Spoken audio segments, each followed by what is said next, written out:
Hi, for today's Fun Fact Friday, I want to show you how to freeze a row or a column in a Google Sheet. This is especially helpful when you have a sheet with lots of rows or columns of data and you want to be able to easily navigate them while remembering what the column or row headers were for the information. So in order to do this, you need to log in to your Google account. I'm already logged into mine, I know, because I have my picture in the upper right corner. I'm going to click on the apps grid, also in the upper right corner, and I'm going to select Drive. Once I'm in my Drive, I'm going to use the search bar to search for the Google Sheet that I'm going to be working with, which I happen to know has the word freeze in the title.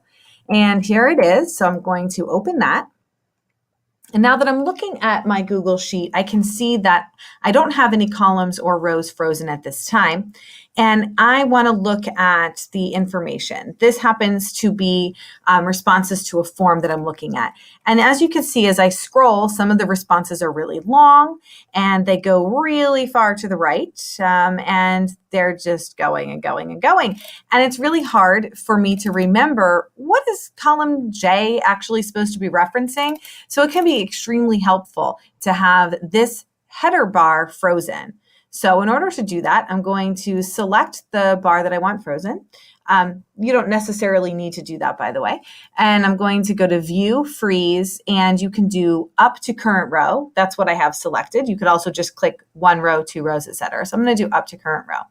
You'll notice that it changed and it gave me this little kind of thicker gray mark.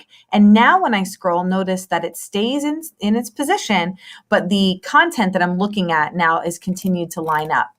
But let's say that I also had information in column A that was going to be static as well, and I wanted everything else to slide along. So again, same process. I'm going to go to View, Freeze, and I can select how many columns. In this case, I'm going to do one column. And now I can also scroll this way and the information stays aligned. So as you can see, this is really helpful when you're working with a Google Sheet that has a lot of content. So just to recap, the freezing, it's called freezing. To freeze a row or a column, I'm going to go to View.